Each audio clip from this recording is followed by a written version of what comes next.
Discuss and consider approval of a resolution recommended by the New Braunfels Economic Development Corporation approving a project expenditure of up to $400,000 to Frantic Holdings, LLC, for a project that will promote or develop new or expanded businesses by delivering high-speed broadband infrastructure and services to commercial customers in downtown and other areas of New Braunfels, an eligible project expenditure for 4B, and declaring an effective date. Mr. Jewell.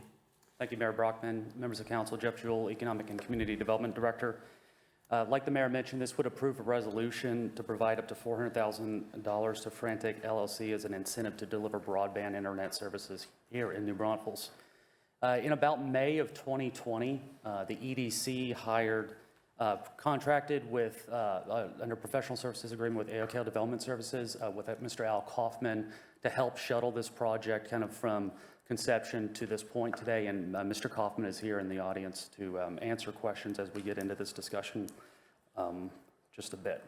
So just a little bit of history about this project. Really, I think this project really goes back even before 2015. But 2015 was about the time frame that the EDC kind of commissioned a study to look at broadband availability in the community and how to bring it. Just so we can have kind of a shared understanding about what broadband is, it's a high-speed internet, a wide bandwidth data transmission with the ability to kind of transport multiple signals and traffic types. The medium can vary from cable to optical fiber to wireless broadband. You know, as with most things in technology, things have evolved and gotten faster and faster. Everybody kind of remembers the dial-up modems from back in the day that were 0.056 megabits per second, to DSL, to cable, to 150 megabits per second. But what we're talking about today is 1,000 megabits per second, or a gigabit. And just so everybody kind of can, I think, understand a little bit about what this is, thought this visualization was handy, just to go through kind of the amount of data that's being transferred versus the speed. So you can see that dial-up at a 0.056 megabits per second was transferring about 7,000 bytes, if you will, or about 7 of those cups of rice, if you will, all the way down to fiber today, which is about 1 billion bytes every 10 seconds or so. So you can see that kind of quantum leaps in terms of the amount of data that's being transferred over time. So that's really the kind of scale that we're talking about. About 125 million bytes per second is transferred at 1,000 megabits. This is a workup that kind of shows some common media used in most consumer applications, everything from a typical web page to a 1-hour TV show to a typical HD movie, high definition movie. All the way, this chart goes all the way up to 50 megabits, but what we're talking about is up to 20 times faster than that. The EDC took an interest in broadband for obvious reasons. There's a lot of research and studies that suggest that broadband proliferation delivers important economic impacts, growth, productivity, and job impacts. Existing businesses are trying to gain access to high-speed broadband, which we're kind of considering in this instance 100 megabits per second or faster. But what we have found is that businesses have found that getting to those speeds is often unaffordable to them if it is available at all. And so the last year has kind of reinforced how vital broadband internet is, not only for businesses, but also for residential applications as well. So when the discussion started about this, there were kind of a range of options that were being presented, ranging from kind of fully public ownership all the way to completely hands-off, which is kind of the model that's there today. And so the option, as after discussions with stakeholders happened, that there would be some kind of hybrid partnership where there would be some costs picked up by the public sector, but that ultimately the service was going to be delivered and operated by a private enterprise. And so that kind of what brings us to the project today. This would be an incentive to Frantic Holdings for trunk line infrastructure installation, as well as a reimbursement or an incentive to them for each commercial customer that they're able to contract with under certain conditions and terms. And so they're going to lease the broadband main line, install the trunk lines through the pole attachment agreements that they have agreed to with NBU. market, sell, and install the initial connections to individual customers. And they operate a similar service in New York City. This is kind of a conceptual idea about where the mainline trunk infrastructure is going to potentially be located along the power lines. You can kind of see the green area, the downtown New Braunfels area is kind of phase 1, if you will. Land Street corridor becoming phase 2, and ultimately phase 3. So in return for that incentive, the company will provide 1 gig up-down installation service to customers for $99 a month over the contract, which is a 3-year term. So they're committed to delivering that speed of internet at that price for a 3-year term. In exchange, the EDC will provide up to $100,000 for reimbursement for that trunk line infrastructure, kind of those red lines that we're talking about there, or any kind of associated costs of the attachments to poles and any other kind of costs that they encounter, as well as a $1,500 reimbursable incentive for each new commercial customer, up to 200 customers. And so they have a certain amount of time that they have to do that. And if they do that, then they'll qualify for those incentives as long as they maintain that.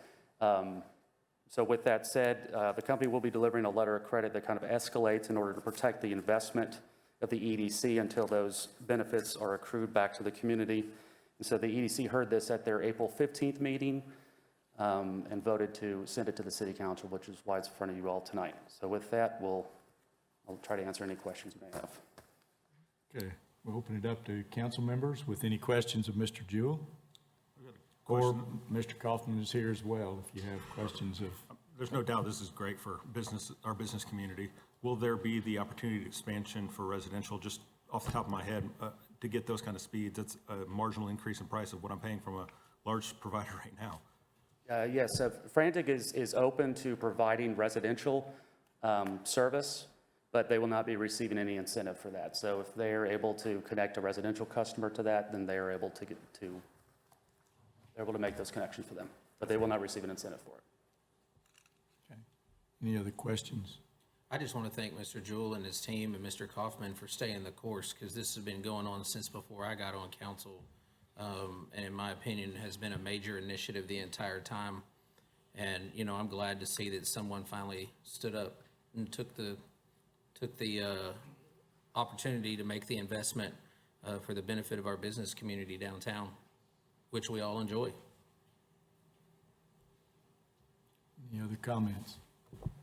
Has been a labor of love by the 4B board mixed with the chamber, and that beginning time back in 2015, maybe the end of 2014, talking with business people who were struggling with the high cost and low speed downtown, trying to run their business because they were doing business in downtown because they liked downtown, but their business needed faster speeds to be able to keep up with their competition, whether they're sending their documents down the street or whether they're sending them to Chicago or LA or wherever it might be. And so we appreciate the work that the city and the chamber and 4B have done over the last 6, 7, 8 years to be able to make this happen finally for our business community.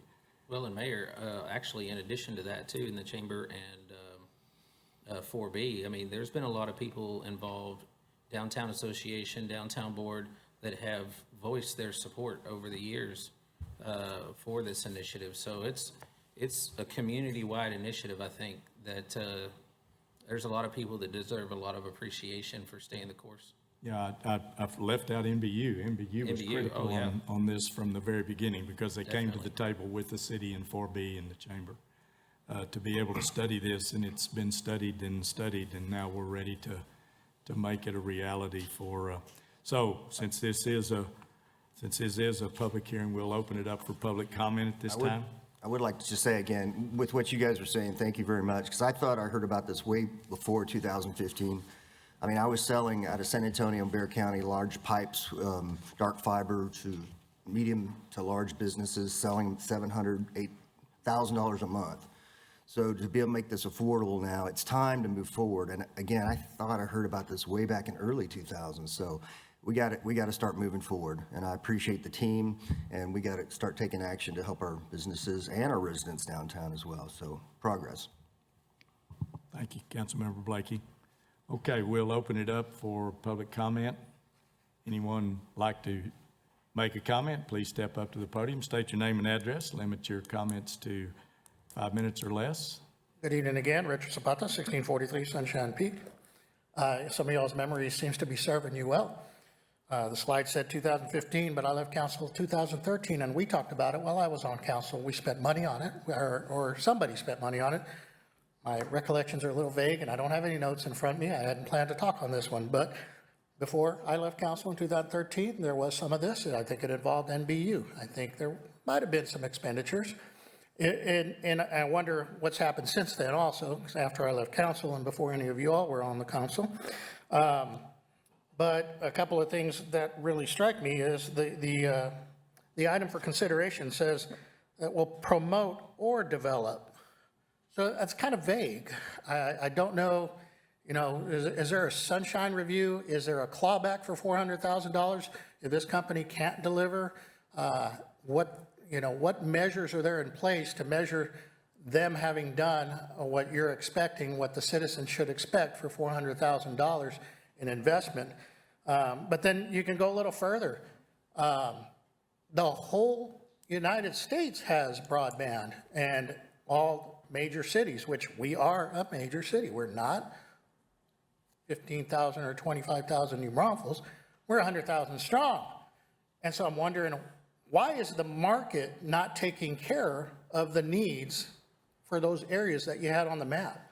Why are we going to fund it? Why are we going to put money into an endeavor that's being set up for a future money-making proposition here? So why are we throwing money to them to do this? Is it not possible that they can come into town and put the infrastructure that's needed there for them to be profitable? I'm confused. I'm really confused why we're going to underwrite something like broadband internet. And we're not a rural community. We're not Marion, who probably couldn't draw with 100,000 people in our city, couldn't draw that kind of investment to put in that infrastructure. So I got to think either we don't have what it takes to deliver that in the area that's planned, or we just like to spend money. I'm not really sure. What's cool about this deal is that the risk is solely on Frantic. So the $400,000 that we're talking about, they are going to front all of the expenses, and they're going to put up a line of credit so that if they don't fulfill their expectations, that we have recourse to get the $400,000 back. And so they have to deliver at a higher level for the community and do it all on their own dime. So there are clawbacks in the actual. Yeah. Okay. Oh, absolutely. And that's good. Yeah. That's good to hear. But I still got to wonder about why is this thing not able to hold its own weight as far as coming in? I mean, what else do we underwrite coming into the city? We underwrote Creekside, and you remember we said if we build it, then everything around it will naturally develop. Yet we've still given money away outside of Creekside on that side of town over the years. I just get tired of giving away money for these endeavors when we're building a San Antonio street that is already falling apart, when we are building Klein Road that is obviously, could we put $400,000 into going back to Klein Road and getting that thing to where it's not going to be an embarrassment 2 years after we cut the tape? So I just want to say we need to quit spending money like this for endeavors that should be free market. And that's what we should be doing, free market. So, thank you. Thank you. This is a 4B contract, and like Mayor Pro Tem Meadows said, there are clawbacks. This is all within the guidelines of 4B. I understand what you're saying, but it's an opportunity for us to do something at a cost that is significantly different than what it ever was quoted to us before by people who have cable here already, have wires here already. So Jeff? I believe I can try to answer Mr. Zapata's question. Well, broadband internet exists in New Braunfels today. but it varies, the speeds and the prices vary on where you're at. What we've heard from our businesses is that in order to achieve speeds that are 1/10 of this, I mean, it proves to be prohibitively expensive for them. And so this is a way for them to be able to get some speed that is kind of demanded, I think, in today's economy. I know of multiple businesses that have left New Braunfels because the costs of internet connections were just too high, and so they moved somewhere where there was higher speed internet at a lower cost. So this brings benefits to the businesses that are going to be able to eventually hook up to this service and lower their business and operating expenses. And so that's, I mean, I think the market, to Mr. Zapata's comments, I mean, it is here, but this is the entrant of a new participant in that market. Well, and one other thing that I might add on that, to add to your question about free market, I agree, free market should take care of it, but they didn't. We have met with all the major providers in our community multiple times, and none of them chose to step up to the plate. This one did. On top of that, they're fronting all of the risk themselves. I don't know what kind of better opportunity we could have to get broadband going. Let's go to the next person, and then you can come back up. Al, did you want to make any comments? I saw you raise your hand, and then you want to... No, I was talking to Al, I'm sorry. You want to just wait and answer questions? Thank you, Councilman Meadows. Astute observation. We have been working with the incumbents all around us. And the issue that Mr. Zapata is a free market. And they can choose to bring their capital in, and they can choose to make the investment in New Braunfels. But they're the big guys, they're large, and New Braunfels to them is small. We weren't worth the investment. We pleaded for the investment. We asked for it. We darn near begged for it. And I even talked to several of them individually and said, what can we do to help you come in here? We'll get back with you, is the word I got. And 4 years later, we still hadn't heard from them.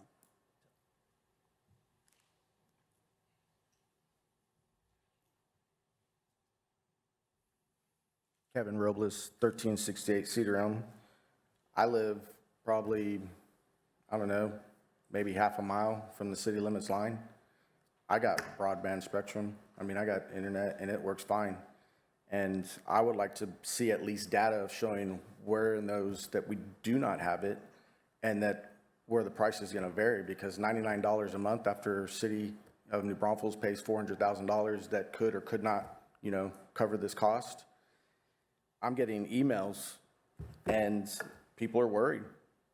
People are worried about what's going to happen with this. So this is more or less on them. They're saying, who's this entity that they've already awarded this? Where's the experience level on these people that are going to come in here and rip up our town? Are we going to take that into consideration on the people that are working on our town of what their experience is? Because I haven't heard anything on experience on the people that are going to be putting this into place. And that's all of us that are going to be dealing with it. So these are all questions that I understand what they're trying to do here with a business, and I gladly accept people wanting to make better of New Braunfels. But we've rushed into decisions in the past in all kinds of scenarios, and I could give you hundreds of them, but let's not do it here, and let's break it down and be transparent to the public and let them decide for themselves, because what I'm getting emails on it already, that's something that we need to worry about, and I think all of y'all need to worry about it just as well, and not just sell it to the people, but be transparent and let us know exactly what they're doing, exactly how they're going to run it, and where the money's going, who's the owner of this, who's the entity, and what's the experience level that they have on this, and just explain it to us. That's all we're asking. Most of the people are just like me. We just want to know what's going on. $400,000 is a lot of money. Just to, say, well, we could get it back if something goes bad. I want to make sure that the people of New Braunfels know what's going on. That's all I'm here to say. Thank you. Well, with all due respect, I'll say on that particular comment, before we go and make a video and spread a whole bunch of rumors that aren't even true, I would encourage you, sir, to get with Mr. Jewell or any member of the 4B board and get the questions that you have answered. Because we have a situation in our community where we like to go on Facebook and we like to share information that's not true when we're being transparent up here. We've been doing this for 8 years. 8 years. No, it's been going on for 8 years. The conversation's been going on for 8 years, and you want to come up here and make us look like we're hiding something behind the door? That's not what I said. You want us to be transparent. We've been talking. We've been transparent. It's his opportunity to talk and not yours at this time. We've been transparent, and I'm sick and tired of people saying that we're not. Every single thing that we do is put online for our entire city to see. And tomorrow there'll be a video that says that we didn't listen to the community. Go down and knock on every door downtown. The people that are investing in the downtown that you and I enjoy, go ask them about broadband. And then go ask AT&T and Charter, who wanted to charge us $4 million to do it. And this one, thanks to Mr. Kaufman, can do it for $400,000. They're going to put it in on their own. But yet we're the ones that are the problem. I'm just saying, this happens every week now.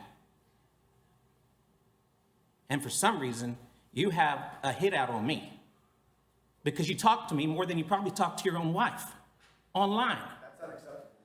That's unacceptable. Well, you're harassing. But you're not making the call, sir.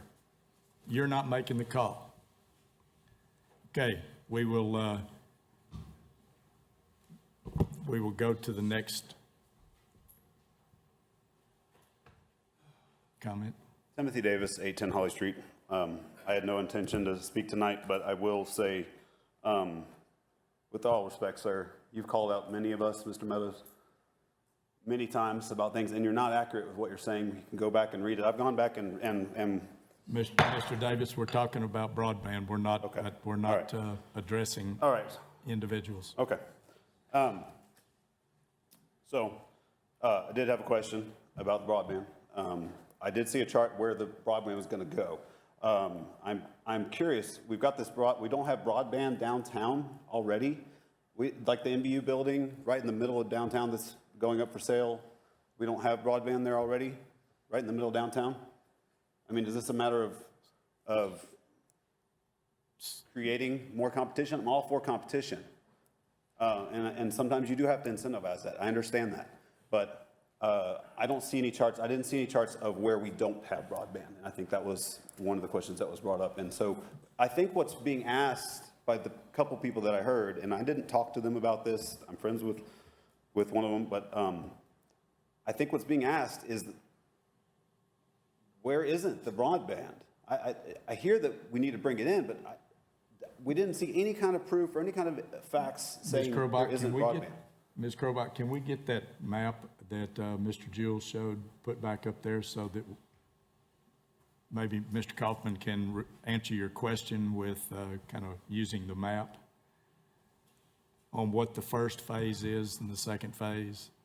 All right, so the first phase there, I live very close, right there what says 723, 810 Holly Street, just across the river, and it's still within the heart of the city, and I have really fast internet right there. So I understand that the outer areas get it faster. I don't understand that. I know how that happens as you develop neighborhoods and all that. But I'm really concerned that we don't already have it down there. I mean, really, this shows that where they're going to go with it, and I understand that. And if it's not there, I'm all for this. I think this makes sense. The broadband is there, but Mr. Kaufman or Mr. Jewell, Mr. Meek or Mr. Jinke, can someone please talk to the unaffordable cost that downtown business owners have to incur? And it's in the thousands per month. It's not in the $99 or $100 that we incur as residents. And I may have created some confusion too in asking about the residential side, because we're talking about commercial. This is for businesses. If they choose, that's what they get the money for, is for businesses, which create sales tax, which the money comes from sales tax. So it continues to feed itself. It's definitely a benefit in the long run for the city.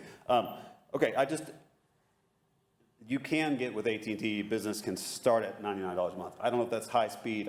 That wasn't presented here. So a lot of the facts, this is kind of vague from what I saw, and I think that's what some people were not understanding. Maybe it's just not clear in the presentation that And it does seem a little confusing in that, I think that maybe that could be clarified a little bit better. It comes down, the broadband, unlike electricity or water or sewer, broadband has multiple vendors and they're all running lines to the homes or the businesses. And the business costs are running, 2 years ago during the interviews with different vendors downtown, $500 to $700 a month for a business class rating. Businesses need higher speed uploads as well as downloads, and so synchronous service is something that they need. They've got to send data out as well as get it in, and that's not the typical cost that a residential customer sees. So when they hear $99, this is a business, and while it's plenty fast at home, when you're doing massive uploads of data and trying to bring them back down for a business, it's costly. That cost is $99 compared to just today, an article that was put out by a major tech magazine related to Comcast and some new developments that they've had to try to up the speed because they're restricted. While there's broadband downtown, it's restricted by a lot of the older technology. The AT&Ts and Spectrums do have fiber downtown area, but it's their fiber. It's not an open utility where they can let anybody come across. They set the price and they market it. And that is the problem. Multiple runs into every business. This gets it started. The $99 is for commercial purpose for roughly 1 gig up, 1 gig down. And that's what the customers have been avoiding doing in our downtown area because the 500 was too costly and they would have had to pay several thousand in cost just to get the fiber into the business to run those speeds. Those are the things that we talk to AT&T and Spectrum and Charter now about and how they could reduce those costs and make it affordable. Bottom line is most of it is the cost of the business. The $100 versus the $300 average Comcast was quoting in this article amounts to $200 a month per commercial customer. And that $300 is quite a bit if your business is marginal, especially during this pandemic. So that's the real driver behind this is that $100 versus the $300 to $700 cost for commercial customers. And this gentleman is willing to do it for the $99 for a 3-year guarantee. One of the issues was reliability. Will they be here? He is successful at what he's doing, and he is good at what he's doing, and I don't see any issues there, and he is putting up the money in case he's not. And if this is successful, the discussions that you and the city staff and 4B and Chamber have had with him is that if his first phase is successful and moves into phase 2 and phase 3, this could possibly become available for our residential customers. Is that correct? He will actually market, and part of the wording of the resolution was related to that. He intends to market to residential. The last price I heard him quote was $59 for gig up, gig down for residential. And he will be soliciting residential customers along those routes, but the targeted support was for commercial to get it in and get it going and target them primarily. Okay. Thank you. Yes, sir. Jim Holster, 234 Elmwood Drive, $400,000. That's nothing. We all know that in the terms what the city spends on different projects right now. And I really think it's a good idea to attempt this, and can't even tell if my house is in that range. What'd you say, 59? Is that what you said, or I misunderstood? 50? Oh, that beats Spectrum. Okay. But in any event, yeah, so actually, it probably is, in the scheme of things, the right thing to do.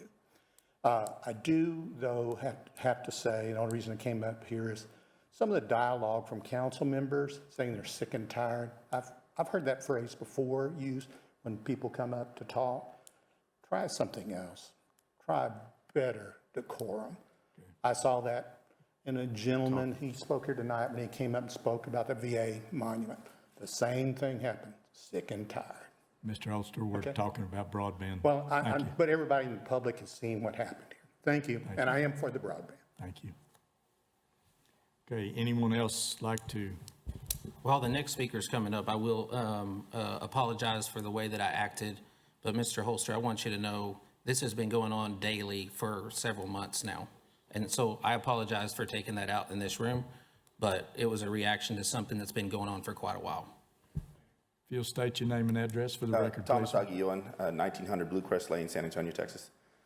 Mayor, Council, thank you for allowing me to speak today. I am the Director of Government Affairs for Charter Communications, and I was part of the 2018 discussions. We brought maps to the table to show everybody where our infrastructure was, and it was proprietary, but us and AT&T sat in the same room. This was when I think the city was looking at creating their own infrastructure to become their provider, which is not recommended anywhere. But we continued to build infrastructure, not only in the city, and we know New Braunfels is growing. The growth is out west. We're there with you. If you go look at the neighborhoods where they're providing services, we continue to provide services in downtown. We have plenty of customers in downtown New Braunfels to date. So our issue is that we were just learned of this $400,000 incentive. And so we do public-private partnerships all across the state, all across the country. But when we're not in the room to talk about how that public partnership might work, I mean, we understand that there's companies or businesses that may need a break. During the pandemic on the residential side, we offered our Spectrum Internet Assist program for low-income students for 90 days free. So, we do these things for the community to help the community continue to grow and to stay connected. And if you read articles about how our network performed over the pandemic, you'll realize that it performed very well. And so the talk about reliability, I understand someone's coming in and getting an incentive. There are a lot of customers. We have a commitment, if you're a commercial customer of ours, to be back up and running within 4 hours. And so, the reliability part is great. It's great to hear, but until you actually get into those situations where, different businesses are going down at the same time, it's taskful. And we have hundreds of employees here in New Braunfels, and we continue to work to continue to grow our infrastructure and be part of the community. So I don't understand when you talk about not having infrastructure in downtown in some areas, because for the most part, if you called our offices and asked for services, we would be able to get to you. And so all we would like, Mayor, for you to do today is postpone it a few months. I mean, we've been here for several years now, and give us and AT&T a chance to get into the room. I mean, we know the dollar amount. We can probably hook up some of these customers almost immediately because we have services right outside their door. There's no building. There's no necessarily go pole attachments, but for the most part, we are serving all of downtown New Braunfels. And so I ask you that you think about tabling this issue. I know they've talked about having Spectrum and AT&T in the room. The first time I've heard of that, most meetings will go through our enterprise and they'll invite government affairs to participate if the city's involved. But we have not been invited or involved in a meeting to talk about this since 2018. So we're here to answer any questions. I am here to answer any questions. I know AT&T has the same concerns, but we would just like a little bit of more time to sit in the room with them to possibly become that private entity that partners with the city as well. Thank you. Thank you. Anyone else? Mayor Michael Meek, 359 Hunters Creek Drive. Where do I begin? I was in those meetings in 2018, 2016, 2014, and the incumbents did not respond to a formal RFQ, period, end of story.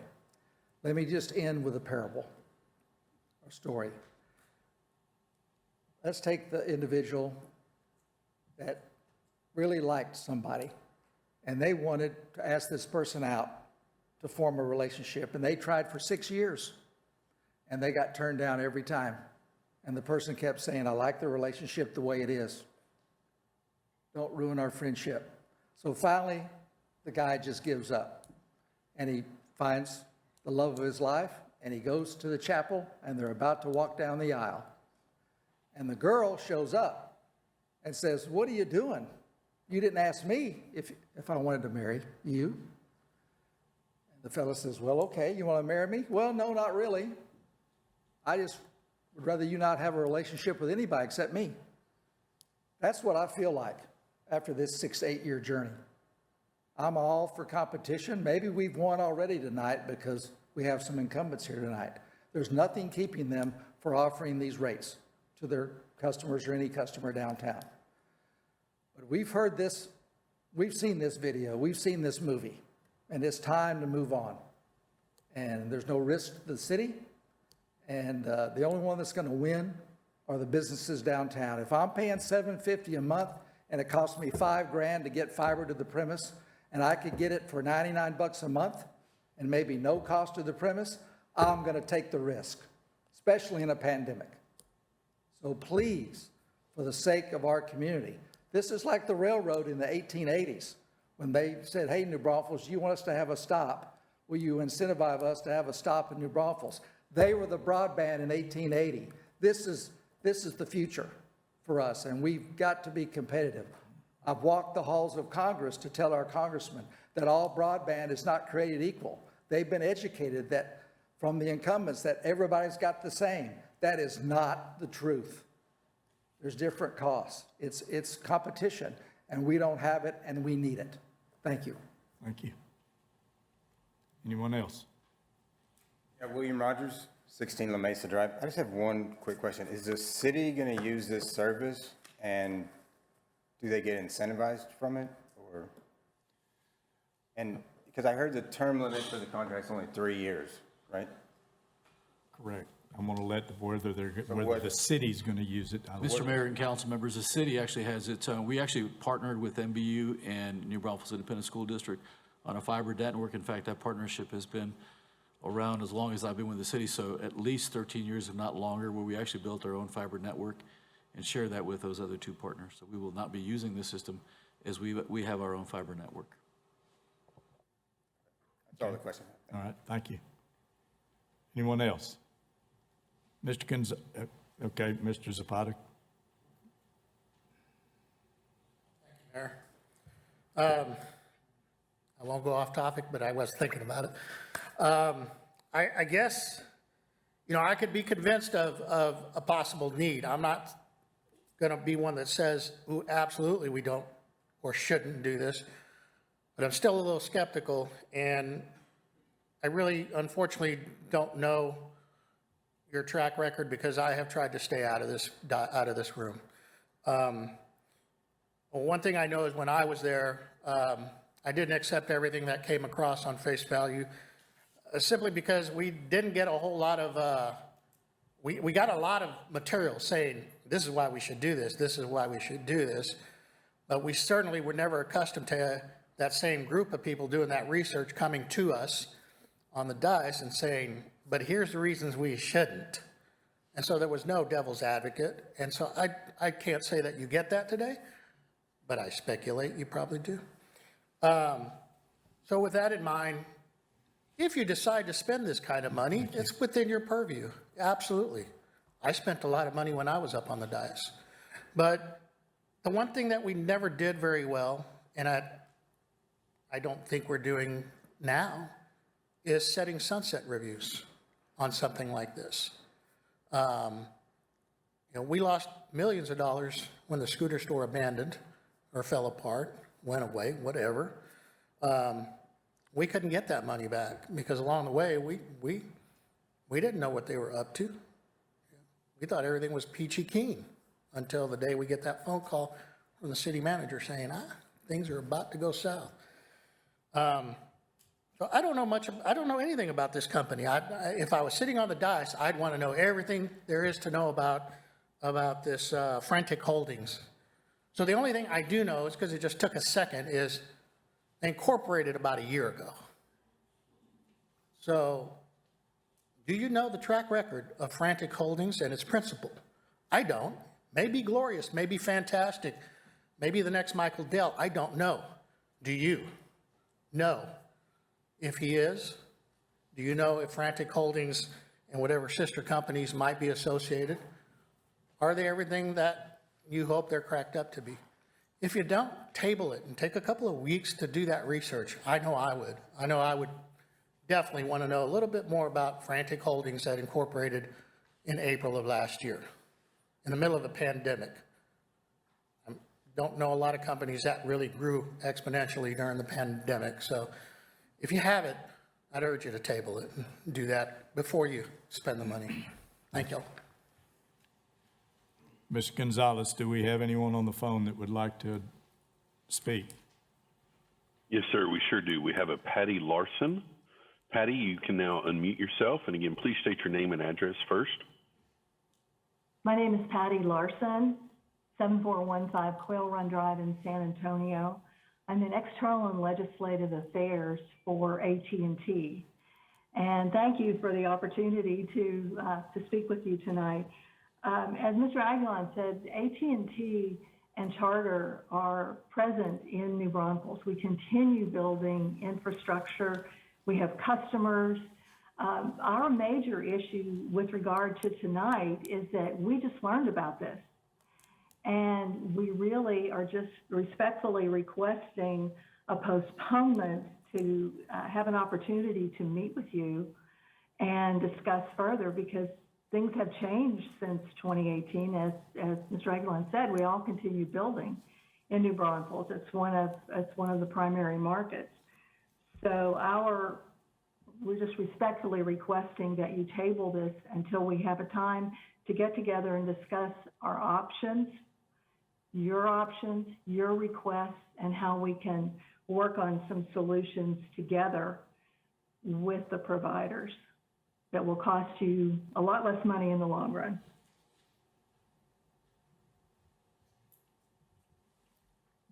All right, Mr. Mayor, at this point, we have no other hands raised. okay, thank you.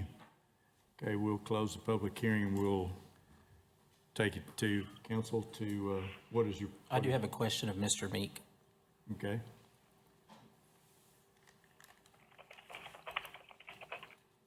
The statement, the things that she just said, didn't you say a minute ago those already occurred? Yes, we had multiple meetings over multiple years, inviting the incumbents to participate in this. Of course, technology is improved to where this delay over the years is lowered the cost, thankfully. But we were willing to put money into infrastructure on their behalf to just get faster speeds and lower costs, and they did not act. Thank you. Facts are facts. Any other questions or comments from council? My opinion is that, you know, these big guys have had the opportunity for years. These conversations have been happening since long before any of us were on council. And they had the opportunity to step up and do it. We found another dance partner. Now they're trying to slow it down. There's nothing stopping them from continuing to do it now. The competition's good, so I'm in favor of this. I'll make a motion to approve. Okay, we have a motion. Councilmember Hines. Second. Is there a second? Councilmember Blakey. And I liked the point earlier of, if they already got infrastructure down there, can they match the cost anyway? Okay, we have a motion and second on the floor to approve the resolution for using the $400,000 to Frantic Holdings that's been approved by our Economic Development Corporation. Any other questions or discussion? Okay, Ms. Crobot, would you please call roll? Councilmember Hines. Aye. Mayor Pro Tem Meadows. Aye. Councilmember Bowers. Aye. Councilmember Hoyt. Aye. Councilmember Herda. Aye. Councilmember Blakey. Aye? Mayor Brockman. Aye. Motion carries. We will take a 10-minute recess.